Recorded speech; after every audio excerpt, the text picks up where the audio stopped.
This conference will now be recorded. Well, welcome students to video lecture on module number 4. Tonight's session will be building on the assignment that you completed for module number 3. Basically, you learned in that module to think more specifically about who your campaign is for, to narrow down your audience, and then to talk about what the purpose and objectives are for the campaign that you're going to be running. And so tonight we're going to dig into a little bit more detail about how you run your campaign. Which communication methods will be the most effective to reach the purpose and objectives that you have set aside. So usually no one communication method is going to work. There might be a need to have a combination of all of those communication methods. So let's just dive right into the video lecture tonight.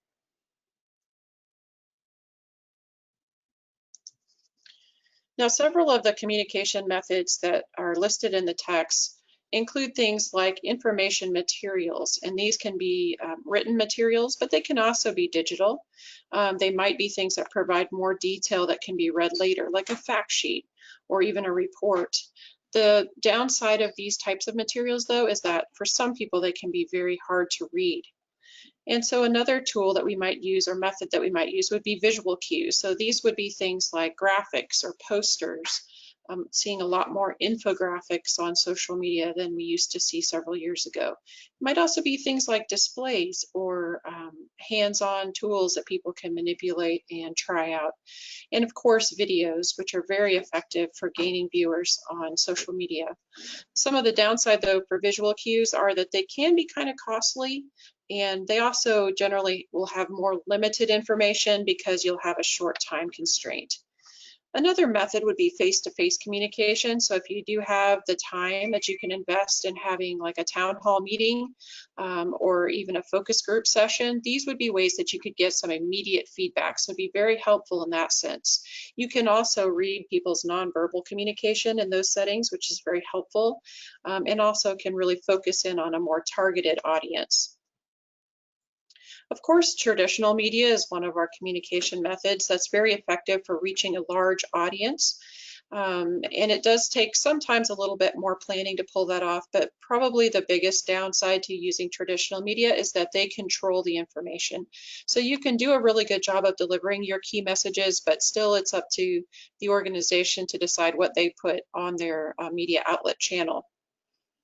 Also, you can only do limited information. Even the longest television package is usually less than 4 minutes in length. So there's not a lot of information that can be given out in that short amount of time. And they can be also expensive depending on which media you're using and whether you have to pay for that time or not. Of course, social media is a lot more affordable, especially for small organizations. The benefit of social media is that you have the audience's interest if they're following your page, and typically you'll have a lot of engagement as well. But then again, we have a lot of competition on social media. There's a lot of noise, and there may be great information available on your channel, but people simply may not know how to find your channel. So those are things to consider as well when using social media as your communication method. Now we have stakeholder participation and partnerships, which kind of work hand in hand, but these allow people outside of your organization to contribute to the communication planning and delivery. It can be a real resource multiplier for you, but you want to keep in mind that some people will, of course, have their own agendas. There may be some politics or power plays involved, but on the positive side, your audience may tend to trust those partners more than they trust your organization, and so that can go a long way for you. And then the last method that our text talks about is technology-assisted communication. So you may have things like data queries that'll be difficult to send out in mass distribution, but certainly if people want to contact you and get layers of detailed information, they would be able to do that. So again, keep in mind that generally most of these are not going to be effective on their own. It is important to use a variety of methods in order to reach your audience effectively. Now, another important component of setting your communication plan is setting a schedule. And so what I have pulled up on the screen for you right now is just an example of a project that I'm currently working on. And you can see that it's a fairly complex spreadsheet, but we have multiple columns here based on the month, and there are many different ways to set up your schedule. Mine is focused on trying to coordinate a focus for the month along with events or observances or meetings that may be taking place, along with a key foundational public health services feature that I want to highlight. Let me zoom in on this a little bit so it's a little easier to see. And then of course I want to tie in some fun things. So I've got my social media days here that I'm highlighting. And then if you go on to the further columns, you'll see that I have some anchor products. I'll add some social media posts, and then I have stories and quotes and other tools that I'll add to the spreadsheet as I go. So it could be a pretty complex tool, but it's very helpful for you in trying to focus your efforts. So back in the olden days, if I can say that, 10 years ago or so, the traditional media cycle used to be the 5 o'clock news, the 6 o'clock news, and maybe the morning news. But today, as you know, the news cycle is 24/7. And so some of the things we want to consider are when we're planning our news releases are to think about not only the media cycle, but also what is the scientific process that your organization might need to consider. So as an example, in the COVID test and confirmed laboratory testing reporting, the state of Missouri has gone to a 2 o'clock daily reporting. It depends a lot on when they get a lot of those results in from their laboratories. And so you want to keep that in mind. You would also want to be thinking about ongoing activities. What else is happening in your own organization that may affect your scheduled release? What's happening in the community? If Governor Parson's going to be doing a 3 o'clock press briefing every day, 3 o'clock would probably not be the best time for you to schedule your own news release. So keep other people and other organizations in mind too. And then of course, what's going on in the nation as well. Another thing to consider would be your organizational requirements for reviewing and approving any messages or materials that would go out. So if you know that you have to get approval through your supervisor and a couple of other people in the chain, you're going to need to allow yourself more time than if you only have to get approval from one supervisor. And then we also want to be thoughtful about audience needs. So the effects of your messaging and the timing of your messaging become very important. And all of these things need to be put together in a written communication plan so that they can really help you focus your efforts. And it also will be quite a bit easier to evaluate whether or not it was effective. So within your plan, you should have metrics that you want to be sure that you're counting as you go. Now, chapter 12 describes what a communication plan would look like. And of course, there are templates online as well if you're interested in pursuing more of those. So what I would recommend you do is take week 3 assignment and really flesh it out as you start thinking about how you're going to be putting your communication plan in place. So let's transition now to press releases. And I have given you the written assignment this week of writing a press release based on the scenario in the assignment and also putting together a fact sheet. But in order to help you have the tools to do that, I wanted to just quickly go over what a press release should look like. So I've pulled up here on the screen a sample press release and just want to talk about some key components. And then we'll take a look at an example from the Missouri Department of Health and Senior Services and see if you can identify the same components in that press release. So before we get started looking specifically at the pieces of the press release, I want to just give you some information on generalities. So when you're writing your press release, keep in mind that your audience is the media. It's not the public. And so the information that you provide in a press release is really intended just to get the media's attention, to give them enough information that they would generate a story idea or a call to you for more information. Now, that being said, in some of our rural communities, it's very common for a news organization like a local newspaper to take your press release, add their own byline as the author, and drop it directly into the newspaper. So everything that we're going to talk about today, we're assuming that you have a larger media group in your community, and that would not be the case. If you're going to have a small newspaper that's going to drop your news release right into the paper, then you would make a couple of adjustments in order to make that happen. Another important thing about your press release is it should be written in third person. So always be the organization and speak about the public. You don't want to speak to you as the public. Remember, the audience is the media. We also want to be sure that we're writing a news release in an inverted pyramid style. So if you're thinking about, as you scroll through your social media feeds or your RSS feeds, or even if you are still someone who likes to pick up a newspaper, most of us do not read line for line, cover to cover. We will scan for the headlines. If something interests us there, we'll read a little bit further, a couple more lines. And if we're still interested, we'll continue reading and maybe even read the full article.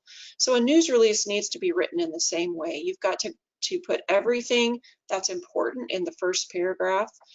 You've got to have a great headline, knowing that some people will not read any further than that. You've got to get your media's attention and give them all the information they need in that lead sentence. Sometimes in the course we have confusion because students are used to writing reports like in a chronological order, particularly our law enforcement or our fire people. And so I just want to put that out there ahead of time that we don't want this written in chronological order. We want the lead statement to be the most important, most current, most relevant information.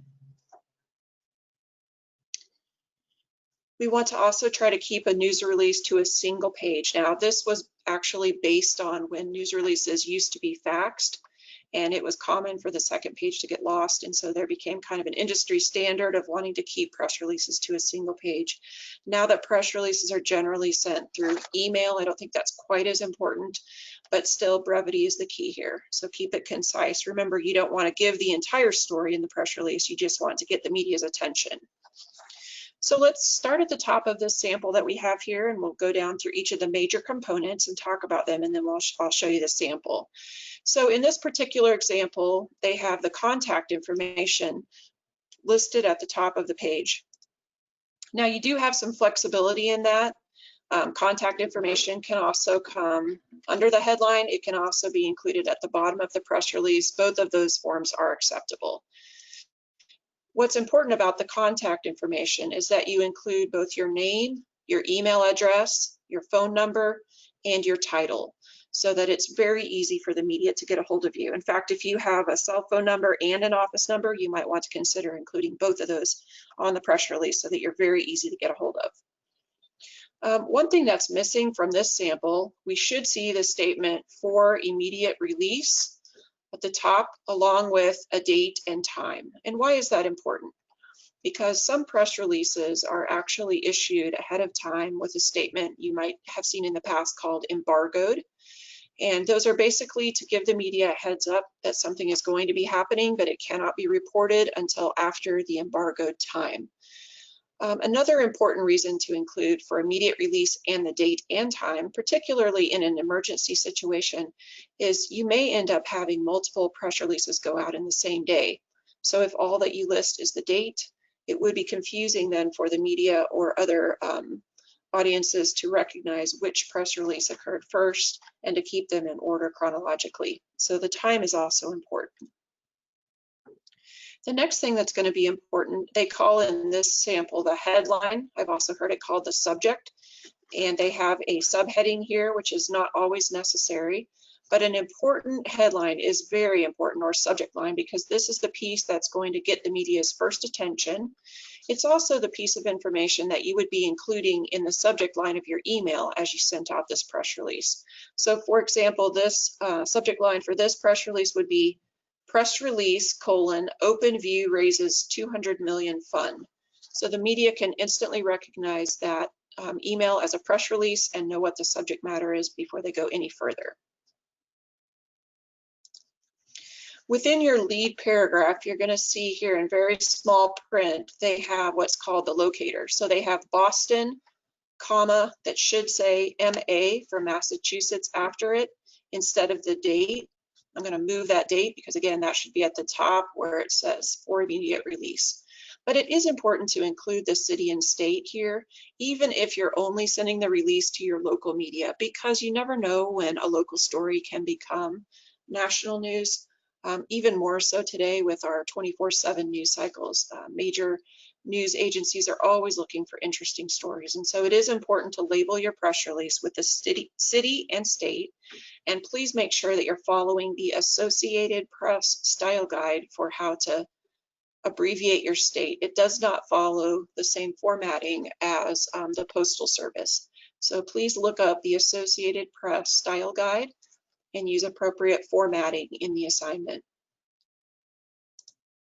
Now, the next thing they have in the sample press release is they have a very strong opening sentence or two that should answer the journalism questions of who, what, when, where, why, and how. The sentence says, Open View Venture Partners, that's the who, and again, you're writing as your organization, so that's the organization writing the release.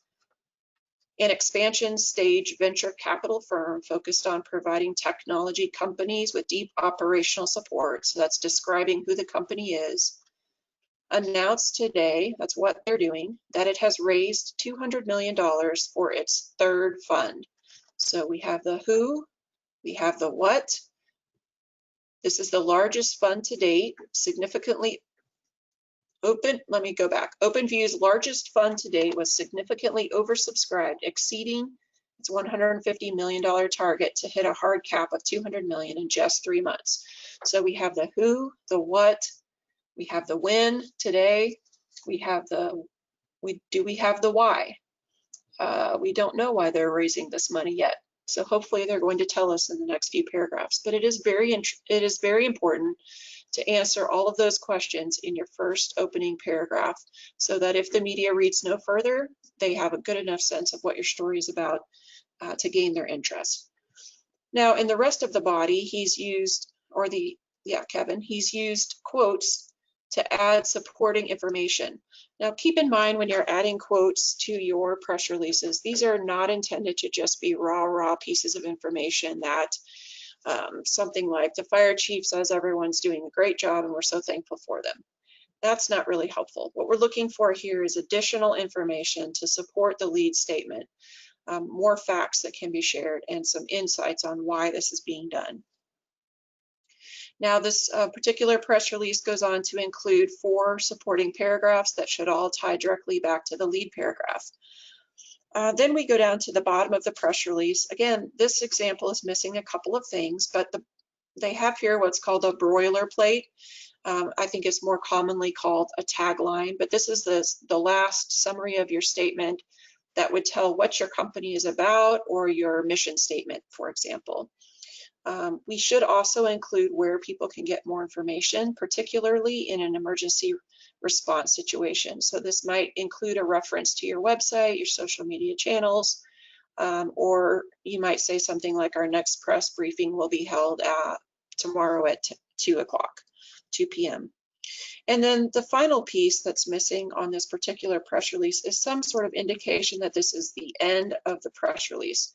So you'll commonly see this noted with either 3 pound signs or hashtags, or you might also see it with a dash and the word end. And these are just industry standard ways to indicate that the reader has reached the end of the press release and there are no further pages that they should be looking for. So with that overview, let's go back to a sample press release from the Missouri Department of Health and Senior Services. Now, I have pulled this from their website, so I do not have the original press release that was sent out. So you can see here on my example that we do not have anywhere for immediate release. I imagine that was on the original press release, but it's not here on the printed version from the website. But we do have the date, and we're missing the time. If you look down, you'll see that their subject line is clearly listed here in large font and bold.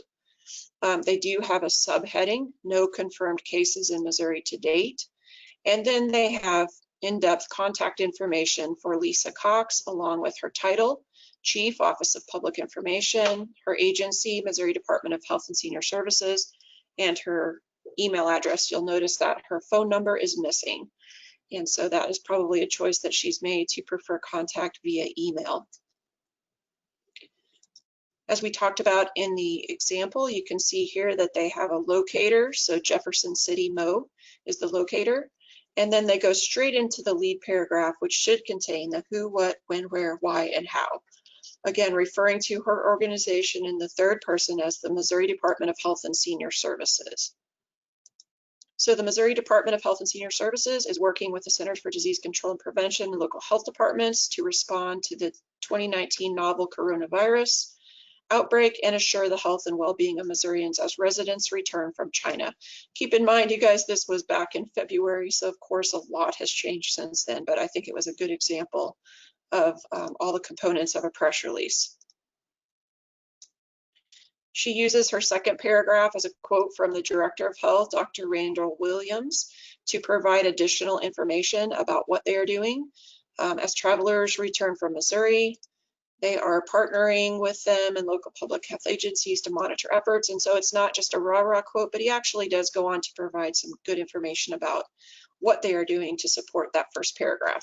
And then you'll see additional paragraphs that talk about what the Missouri Department of Health and Senior Services is doing, along with some information here, recommendations to the general public. And I do want to point those out because I'm going to show you in just a minute a supporting fact sheet that can go with this press release to provide more information. So she's very simply bulleted some key points for information for the public. Again, not referring to them as you, but talking about the general public, because again, the audience here is the media, not the general public. She provides another quote from an expert here, we call him Dr. T, those of us that know him because he has a difficult name to pronounce, but he's the Missouri State epidemiologist. And so she provides a quote from him to provide more information again.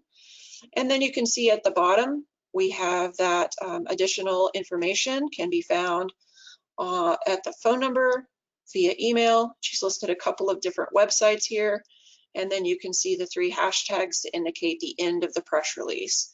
Now you will notice on this sample that there is no tagline. And so I'm going to take you just very briefly to another press release put together by the same organization so that you can get an idea of what that tagline might look like. So this is a separate press release from the Missouri Department of Health and Senior Services, and they've just simply added this tagline. The department seeks to be the leader in protecting health and keeping people safe, more information, and then they provide all of their contact information.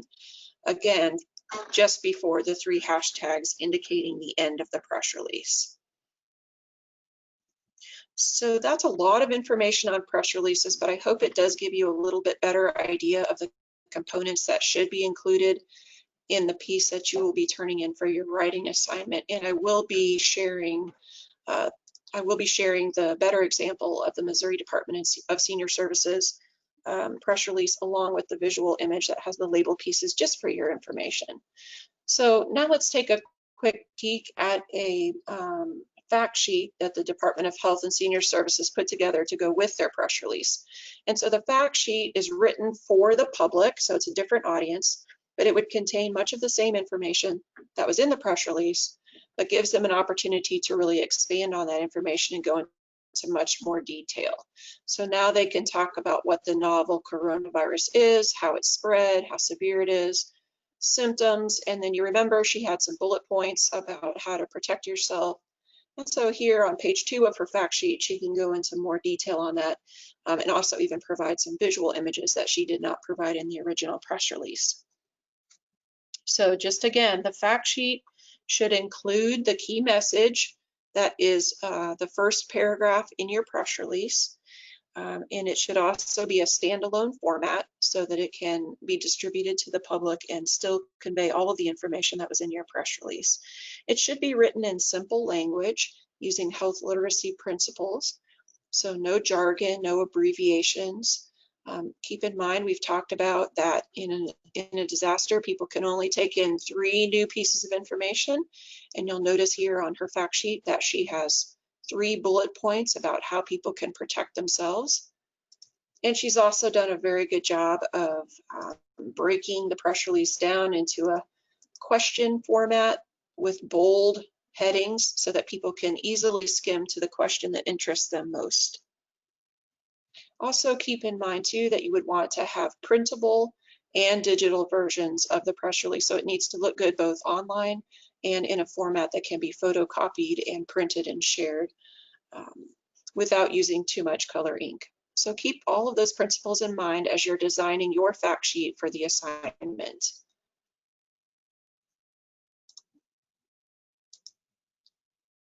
Well, that wraps up our video lecture for Module 4. I wish you luck as you take on the challenge of writing a press release and developing a fact sheet. One thing I would say is please do not add any information to the scenario that you've been provided. So the fact sheet and the press release should represent only the facts that you're aware of in the scenario that's been provided to you. If you have any questions, give me an email and I'll be happy to help you. Have a good evening.